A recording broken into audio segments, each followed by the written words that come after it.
Eita, gente, eu me empolguei tanto falando que eu esqueci que estava acabando o tempo e fui cortado aí pelo Zoom, viu? Me desculpem aí. Acho que foi a primeira vez que isso aconteceu comigo, de ter me empolgado tanto falando aqui que esqueci do tempo, ó. Mas eu volto aqui para falar, acho que da parte que eu fui cortado, eu lembro mais ou menos onde foi.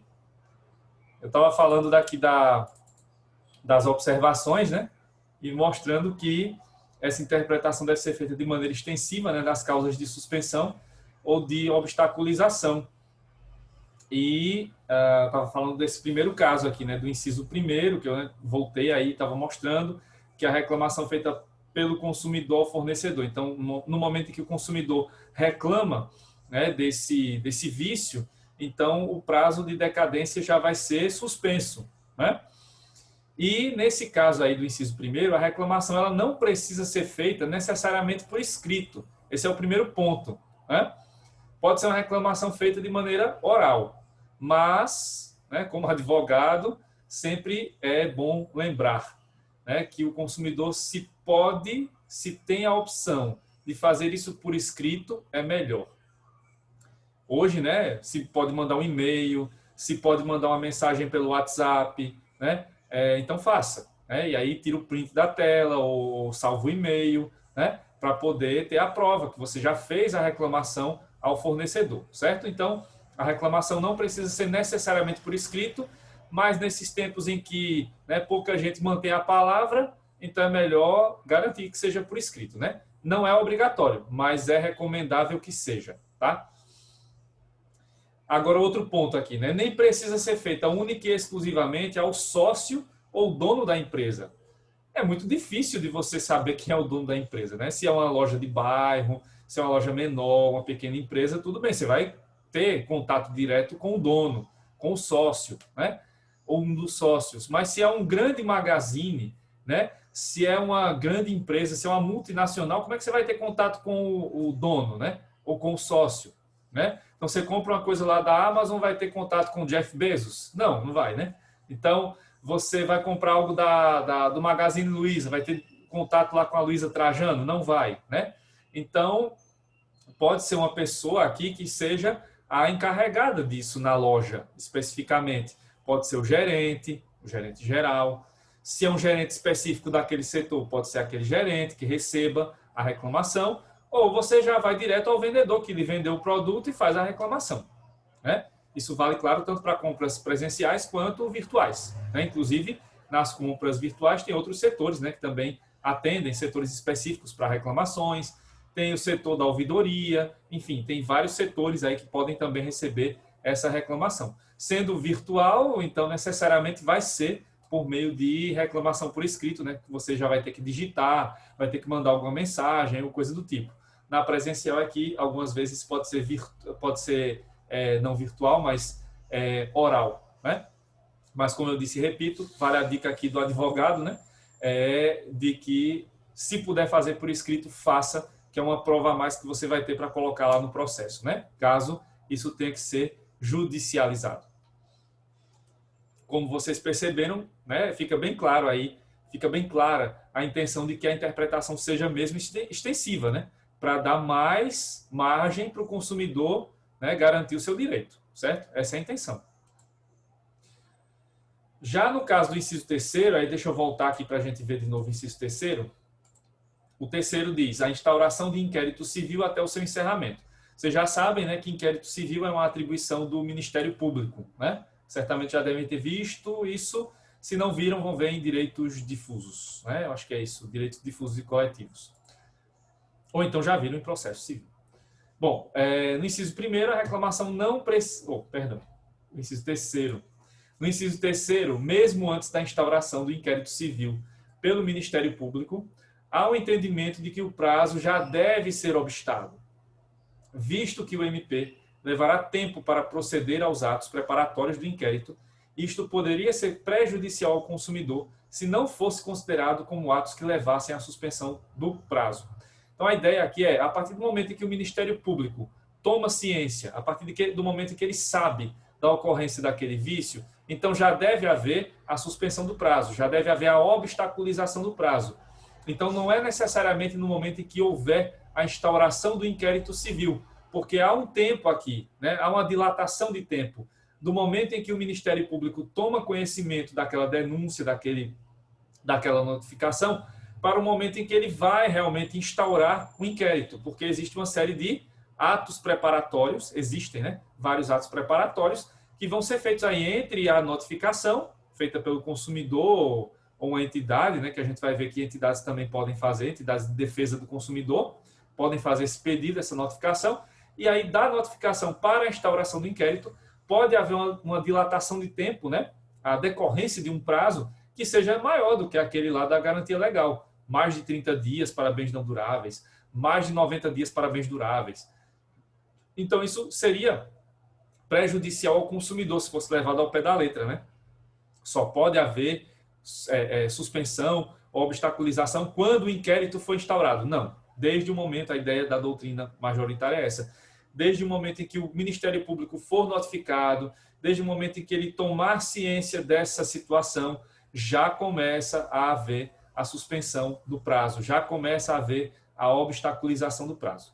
E aí seguirá até a questão da instauração civil, da instauração do inquérito civil pelo Ministério Público, certo? Então, outra situação de interpretação extensiva, né? Que vai antes do prazo da instauração do inquérito civil.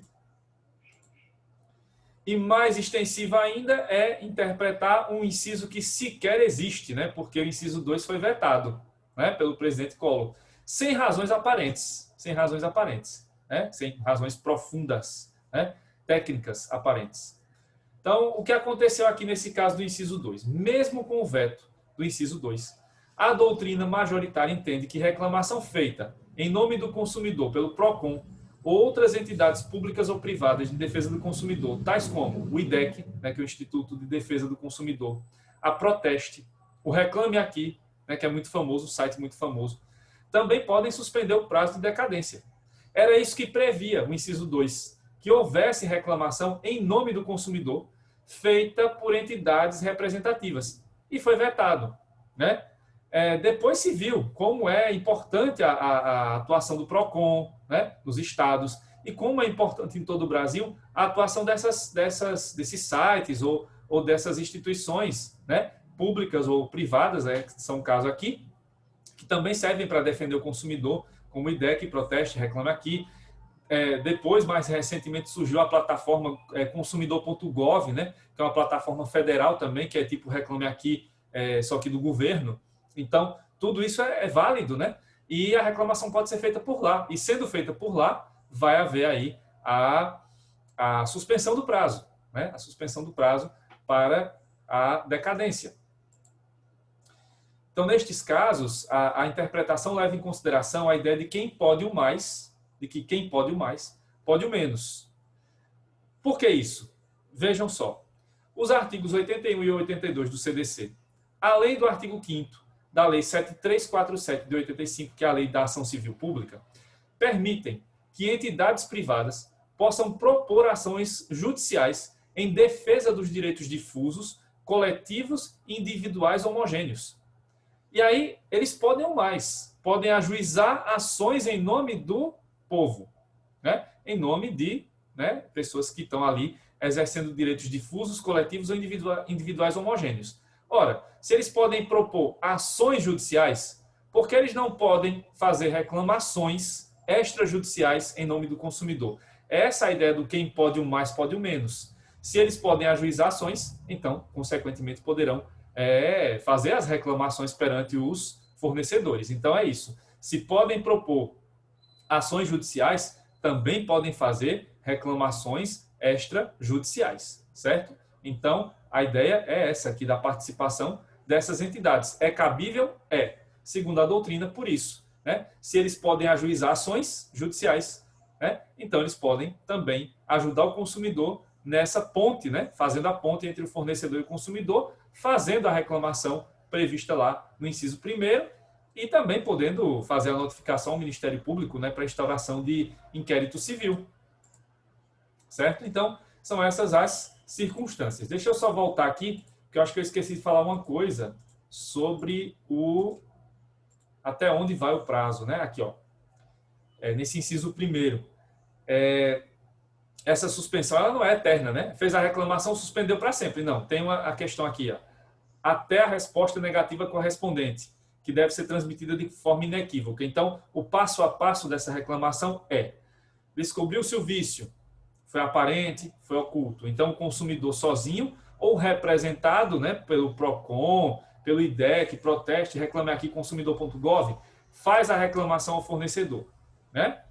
E aí o fornecedor, enquanto não responder, o prazo está suspenso da decadência. E aí esse prazo só volta a ser contado, né, a partir do momento em que o fornecedor der a resposta: não posso resolver seu problema. É a resposta negativa. Então, não posso responder, não posso resolver. Isso tem que ser feito de forma inequívoca. Então, se o parecer lá do fornecedor foi inconclusivo, né? Ah, tem problemas, não sei o quê, mas não diz claramente que não pode resolver, continua suspenso o prazo de decadência.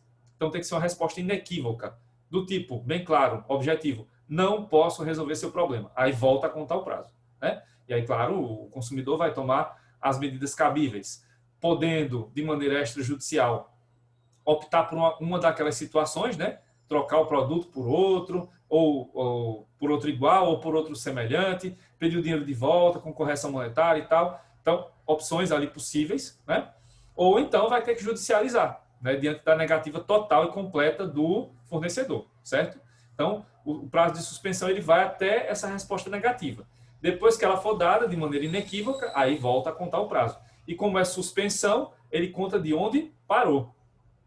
Exemplo: o consumidor no 14º dia, né, que comprou o celular, foi lá e fez a reclamação. Ele teria 90 dias, né, pela garantia legal, né, se não houvesse garantia contratual mais e tal, ele teria 90 dias pela garantia legal.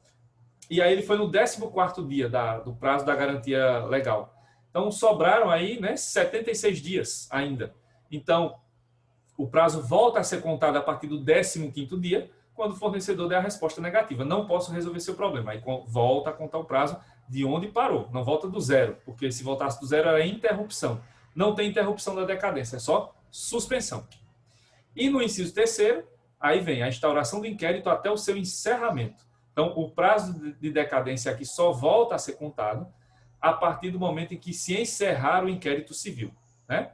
E aí, no caso, havendo aí o encerramento do inquérito civil, certamente com a posição dizendo que não pode resolver o problema, que o fornecedor não está apto, enfim, ou que vai ser necessário judicializar, enfim, a depender ali do resultado, né, do inquérito civil, segue o prazo, pode seguir o prazo, e também, a partir daquele momento, né, volta a contar de onde parou. Não volta do zero, porque não é interrupção, é suspensão do prazo da decadência, certo? Então, essa regra é a que requer mais atenção, porque esse é o diferencial da decadência do direito do consumidor em relação à decadência do direito civil, por exemplo, e também das outras áreas. Porque nas outras áreas vocês aprenderam: decadência é prazo que não suspende ou interrompe. E aqui a gente quebra essa regra, porque a nossa regra é específica.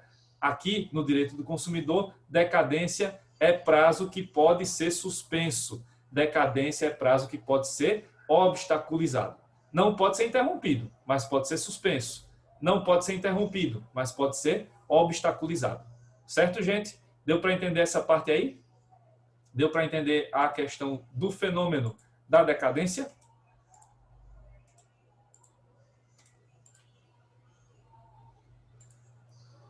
Ok.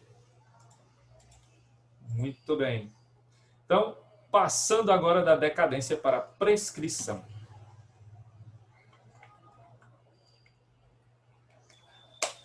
A prescrição ela está prevista, né, tem base legal, no artigo 27 do Código de Defesa do Consumidor, né, o artigo seguinte ali ao da decadência. Aqui não haverá muitas mudanças, né, não haverá grandes mudanças em relação à prescrição que vocês já aprenderam no direito civil e nas outras áreas. Tem só regras específicas, né, que tem que tomar cuidado com elas. Mas prescrição continua sendo a perda do direito de ação, né? Então, o conceito aqui específico nosso: prescrição é a perda do direito de ação do consumidor para ajuizar ações visando a reparação de danos causados nas relações de consumo, certo? Então, perda do direito de ação, como é também nos outros ramos do direito, para ajuizar ações visando a reparação de danos causados nas relações de consumo. Cabimento, né? Em que situações a gente vai acabar tendo aqui a decorrência de prazos de prescrição? Bom, em geral, para os casos de fato do produto e do serviço em que ocorram danos materiais, morais e ou estéticos. Como é uma questão judicial, né, a gente já está sabendo disso, o maior número de ações judiciais que vão existir vai ser realmente de fato do produto, fato do serviço, defeito, né, acidente de consumo. Então é mais comum que a gente veja a prescrição acontecendo, sendo aí contado o prazo de prescrição, quando houver essa questão do direito de ação para se buscar danos materiais, danos morais e danos estéticos decorrentes do fato do produto ou do fato do serviço. Mas não é a única situação possível, né? Porque também é possível nos casos resultantes de vício do produto e do serviço em que tenha ocorrido dano moral. Então, se for necessário judicializar, né, os casos de vício do produto ou do serviço, a gente conta o prazo de prescrição e não o de decadência, né? Porque o de decadência é lá para fazer a reclamação, para o inquérito civil e tal, né? E para a troca, né, do produto, para, né, adotar uma das opções do Código do Consumidor. Mas quando você precisa do Poder Judiciário, quando você precisa ajuizar uma ação, aí vai ser necessário seguir esse prazo de prescrição, tanto para o vício quanto para o fato.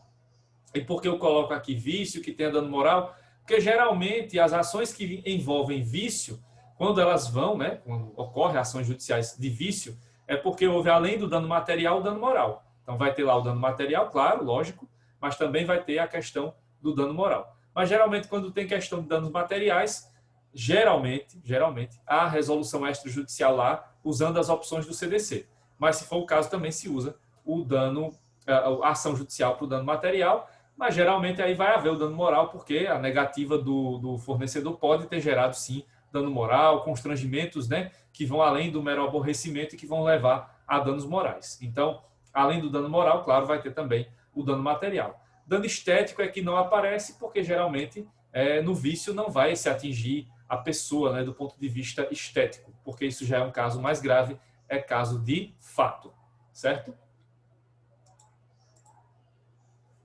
Bom, aí sobre o cabimento, né, só arrematando o que eu falei agora há pouco, no caso de danos materiais, há consenso de que a prescrição ocorre no caso de fato, mas há controvérsias nos casos de vício, já que, para a maioria da doutrina, danos materiais causados por vício já estão cobertos pelos prazos decadenciais do artigo 26 do CDC, como eu disse, né? Então, geralmente, né, você consegue resolver meros danos materiais com as opções que o código coloca e com os prazos de decadência.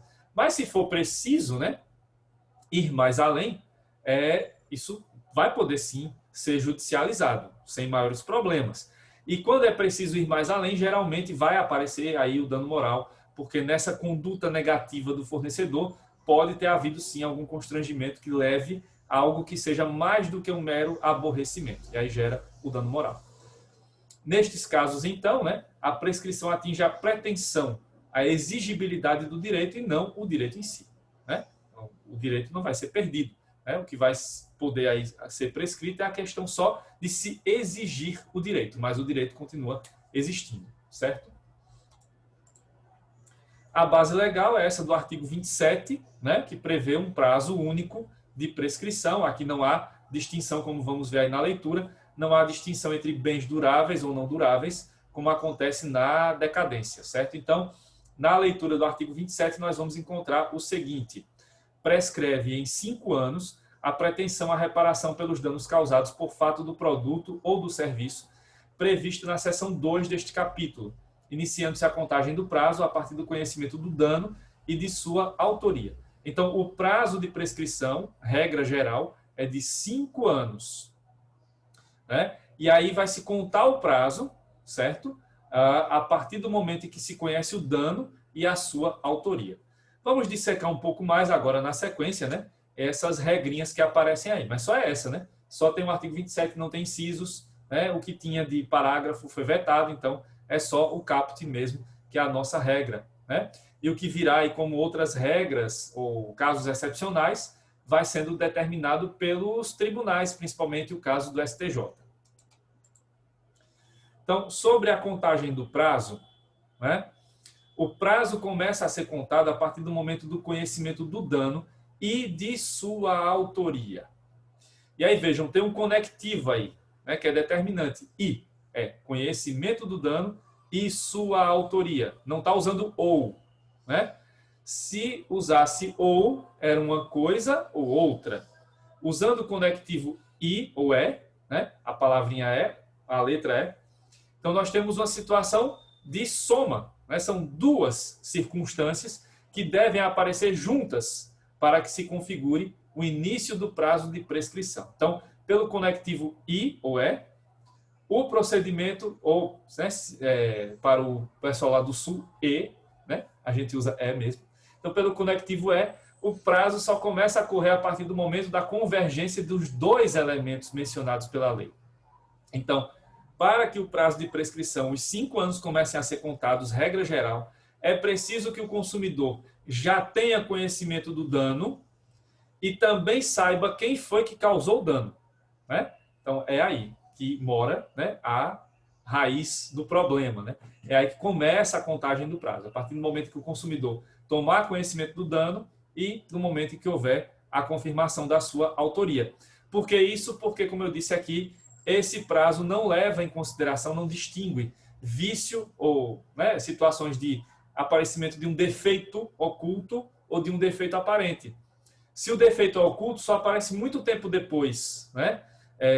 E aí você vai tomar conhecimento também da autoria. Às vezes você já sabe quem é o autor do dano e muitas vezes você vai ter que, né, fazer ali algum esforço para poder encontrar quem é ou quem pode ser o causador desse dano, né? Porque, por exemplo, se é um apartamento e caiu o teto, né, na cabeça do morador, né? Não matou, né? Feriu, mas não matou.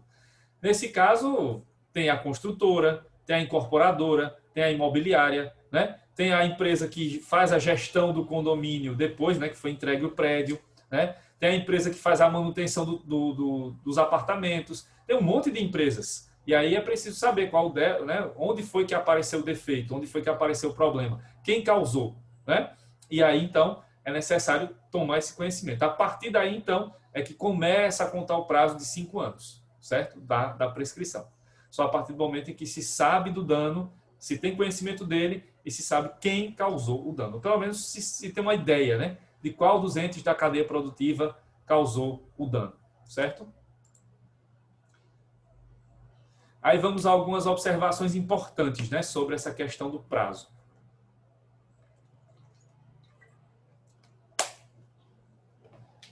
A primeira, mesmo que a lesão persista e seja contínua, o prazo começa a ser contado a partir do conhecimento do dano e da sua autoria, não importando a renovação da lesão no tempo.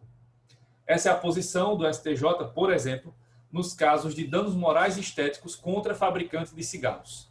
Que é um caso, né? Lesão persistente e contínua. O viciado em cigarro, o viciado em tabaco, vai estar, cada dia que passa, degradando a sua vida, né? E tendo ali perda de funções, né, do corpo, até se chegar a casos mais extremos de câncer de pulmão, câncer de laringe, câncer de boca, etc. Né? Então, aqui não vai interessar a questão da renovação da lesão no tempo, é a questão do conhecimento do dano e da sua autoria. Então, por exemplo, se a pessoa é diagnosticada com câncer no pulmão, né, e é fumante aí já há vários anos, viciada em cigarro, então é a partir do momento em que se sabe do dano. Né? Câncer de pulmão. Quem causou isso? Foi o cigarro. Bom, então eu sei que foi o fabricante de cigarros o causador disso. Né? Então aí começa a contar o prazo, a partir do momento do conhecimento do dano e da autoria. Não interessando tanto a questão da renovação dessa lesão no tempo, porque podem aparecer outros casos de câncer na mesma pessoa. O que importa é lá a descoberta do dano, do primeiro dano. Pode ter sido mais grave ou do primeiro dano propriamente dito, certo?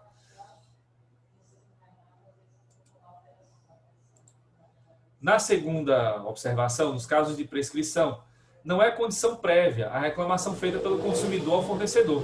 Deste modo, configurado o dano, o consumidor já pode exigir as medidas devidas judicialmente. Então, voltando lá, fazendo a ponte, né, com a decadência, a gente viu que a reclamação é uma situação possível, né, para obstar ou para suspender a decadência.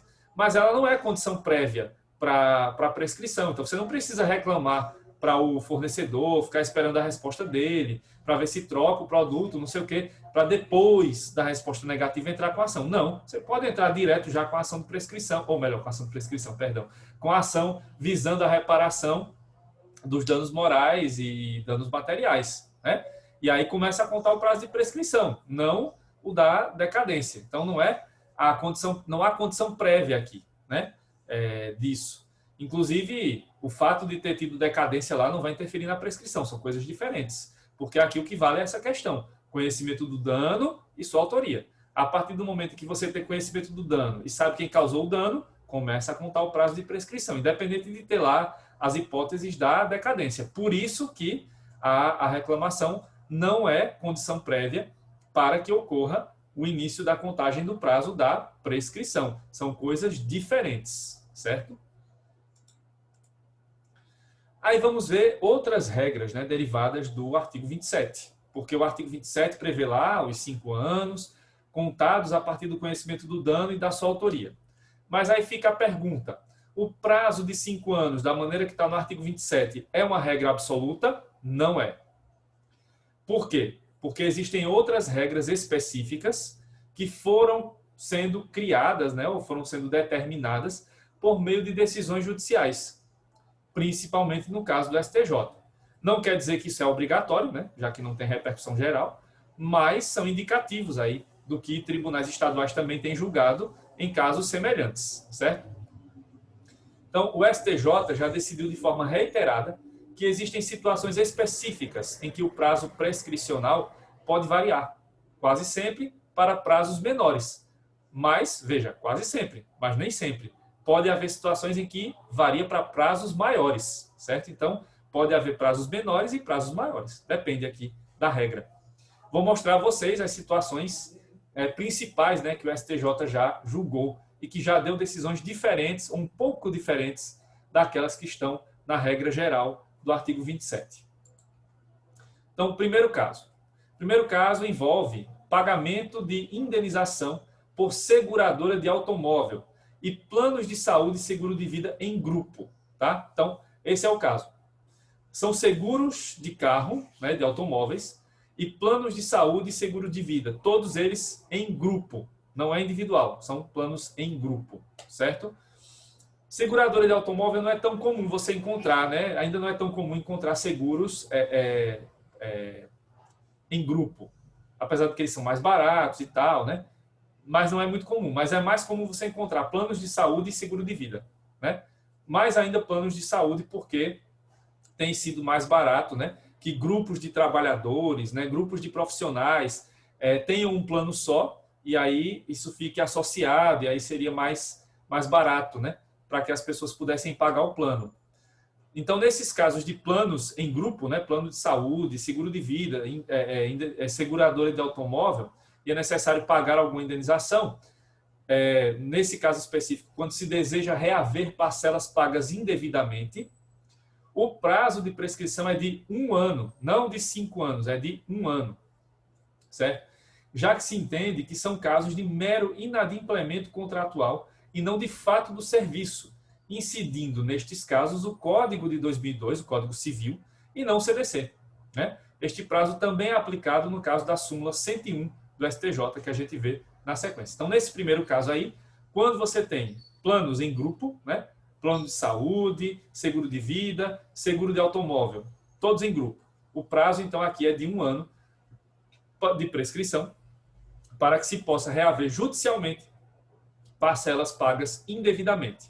A motivação do STJ foi que considerou que esses são casos de inadimplemento contratual comum, né? Não são fato do serviço. Isso, então, leva à aplicação do Código Civil e da súmula 101 do STJ.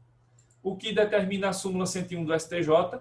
A ação de indenização do segurado em grupo contra a seguradora prescreve em 1 ano. Então, essa é a ideia que tem sido usada aí pelo STJ em qualquer contrato de seguro, né? Seguro saúde, seguro de vida, seguro de automóvel. Então, se é seguro em grupo, então a ação de indenização prescreve em 1 ano, certo? Mas aí, né, existem outras situações, né? Então, nos casos das súmulas 291 e 427 do STJ, os prazos voltam a ser de 5 anos, conforme prevê o Código do Consumidor. Em que situações isso acontece? Vamos ver. Súmula 291 prevê a ação de cobrança de parcelas de complementação de aposentadoria pela previdência privada prescreve em 5 anos. Então, aqueles planos de previdência privada, né, que você contrata com bancos, financeiras, nesse caso aí, a prescrição é de 5 anos, quando você vai buscar a cobrança de parcelas de complementação dessa aposentadoria por previdência privada. Então, nesse caso específico, 5 anos o prazo de prescrição, voltando, né, a um prazo idêntico ao do Código do Consumidor. E na súmula 427 temos a ação de cobrança de diferenças de valores de complementação de aposentadoria prescreve em 5 anos, contados da data do pagamento. Então, se há diferença de valor de complementação da aposentadoria na previdência privada, então também haverá a incidência do prazo de 5 anos, contados da data do pagamento desses valores, certo? No segundo caso, aí nós vamos ter a situação do fumante, né? Então, em caso de morte de fumante e que esta morte resulte do vício em tabaco, o prazo prescricional de 5 anos começa a ser contado a partir da morte do fumante, quando os familiares ingressarão com a ação. Então, veja, o prazo é o mesmo, 5 anos, só que o início da contagem é diferente. Não é a partir do momento do conhecimento do dano e da sua autoria, é a partir da morte do fumante. Então, se o fumante estava lá, né, viciado em cigarro, e acabou que esse vício resultou mais à frente na morte dele, então o prazo dos 5 anos começa a ser contado a partir da morte do fumante. E aí são os familiares, né, os que restaram, seus herdeiros, que vão entrar com essa ação, né? Então esse é o segundo caso. Não se mexe aqui nesse segundo caso no prazo de 5 anos, o que vai se mexer é na causa, né? No início, no termo de contagem do prazo, no termo inicial de contagem do prazo, que passa a ser então agora de 5 anos a partir da morte do fumante, certo? No terceiro caso, ainda envolvendo fumante, mas nesse caso ele sobrevive, né? Ele continua vivo. Então, no terceiro caso, em caso de fumante que tenha sobrevivido a câncer de pulmão causado pelo vício em cigarro, o prazo prescricional de 5 anos começa a ser contado a partir do conhecimento do câncer no pulmão. Então, aí acaba sendo, né, a regra geral, mas aí só especificamente tratando do vício em cigarro. Então, aí, se houver o diagnóstico de câncer de pulmão e o fumante sobrevive, não morreu, aí começa a contar o prazo de 5 anos, a partir do momento que se conheceu, né, que se soube da notícia que aquela pessoa estava com esse tipo de câncer, certo? Então, uma pequena mudança, né, na nuance aí, estabelecendo uma regrinha básica, mais específica para o caso de fumante. Aí nós temos a quarta situação, né, o quarto caso, né, a quarta regra, que é agrupada, né? Nós temos um prazo de 10 anos aí. Então, o prazo de prescrição vai ser de 10 anos, e não de 5, né? Em 3 situações específicas. Quais são elas? Primeiro, inclusão irregular do nome do consumidor em bancos de dados de cadastro de serviços de proteção ao crédito, como SPC e Serasa. Então, se o nome do consumidor foi incluído de maneira irregular, né, nesses bancos de cadastro, então o prazo para a retirada desse nome será, né, o prazo de prescrição para se ajuizar a ação visando a retirada desse nome é de 10 anos, não de 5, certo? No segundo caso, a ação de prestação de contas proposta por correntista para obter informações sobre a cobrança de taxas, tarifas e encargos bancários. Isso aqui é aquela coisa, né? A gente vai ver o extrato da conta e aparece um monte de siglas que a gente não sabe, né? O nome, o que significa.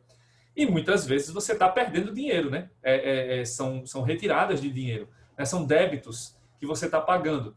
E aí muitas vezes você quer, né, tirar isso a limpo, quer uma ação quer ajuizar uma ação de prestação de contas para que o banco esclareça, né, quais são essas tarifas, quais são essas taxas e quais são esses encargos. E se foram colocados lá na conta, né, com autorização do consumidor ou sem autorização, porque isso pode também implicar em consequências distintas. Nesse caso, a ação de prestação de contas nessas situações tem prazo prescricional de 10 anos e não de 5 anos, certo?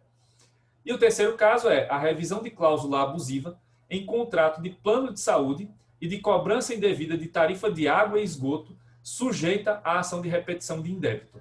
Então, aqui, havendo cláusula abusiva em plano de saúde, né, o prazo é de 10 anos para rever essa cláusula de prescrição, e na cobrança indevida de tarifa de água ou de esgoto. Aqui, no caso de Alagoas, tarifa de água da Casal, tarifa de esgoto também da Casal, né?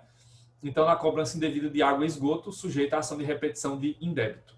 Então, nesses casos, o prazo prescricional, segundo o STJ, passa a ser de 10 anos e não de 5 anos, certo? Então, alarga-se, né, o prazo de prescrição. E, sim, né, todas essas situações que eu falei agora, né, do SPC, Serasa, a situação da ação de cobrança do banco, né, da prestação de contas, e essa de revisão de tarifa de água e esgoto, ou do plano de saúde, né, de cláusula abusiva, leva em consideração o artigo 205 do Código Civil, por serem casos de violação de relação jurídica contratual. O que prevê lá, o artigo 205, a prescrição ocorre em 10 anos quando a lei não lhe haja fixado prazo menor, que é a cláusula ali de supletiva, né? Se não tem prazo estabelecido pela lei, então usa 10 anos, segundo o Código Civil. Outro caso, não renovação abrupta do contrato de seguro. Você está lá pagando seguro um seguro qualquer há vários anos e, de repente, a seguradora cancela o contrato sem explicação. Nesse caso, vai haver duas posições do STJ sobre o tema. Por quê? Essas ações, quando chegam ao STJ, esses recursos especiais, eles vão cair em uma de duas turmas, ou na terceira ou na quarta turma. E aí, a depender da turma do STJ, o posicionamento é diferente. Se cai na terceira turma, o caso é de responsabilidade extracontratual civil e o prazo é de 3 anos, segundo o artigo 205, parágrafo 3º, inciso 4º do Código Civil. Prescreve em 3 anos a pretensão de ressarcimento de enriquecimento sem causa. Então, esse é o entendimento da terceira turma, o prazo prescricional é de 3 anos, nesse caso de não renovação abrupta do contrato de seguro. Já na quarta turma, se essa causa cai lá, o prazo deve ser mesmo de 1 ano, tal como prevê a súmula 101, que a gente já viu, com base no artigo 206, parágrafo 1º, inciso 2 do Código Civil, que prescreve em 1 ano a pretensão do segurado contra o segurador, ou a deste contra aquele, contado o prazo para o segurado, no caso de seguro de responsabilidade civil, da data em que é citado para responder à ação de indenização proposta pelo terceiro prejudicado, ou da data que a este indeniza, com a anuência do segurador. Quanto aos demais seguros, da ciência do fato gerador da pretensão. Bom, então fica aí, né? Se for na terceira turma, prazo de 3 anos. Se for na quarta turma, prazo de 1 ano. É preciso, né, e talvez em breve o STJ unifique esse entendimento quando houver uma posição aí maior, né? Já da posição da própria corte, do pleno, enfim, né? Enquanto isso, há essa discrepância e, a depender da turma em que cai a ação, vai haver essas decisões diferentes. Certo, gente? Na próxima aula a gente dá continuidade, falta ver a questão da intervenção de terceiros e da ação de regresso, então a gente termina esse assunto na próxima aula. E não esqueçam, né, que na próxima aula é o prazo final para entregar os relatórios da Semana de Direitos Humanos e do ENIX. Boa noite, gente, e até a próxima terça.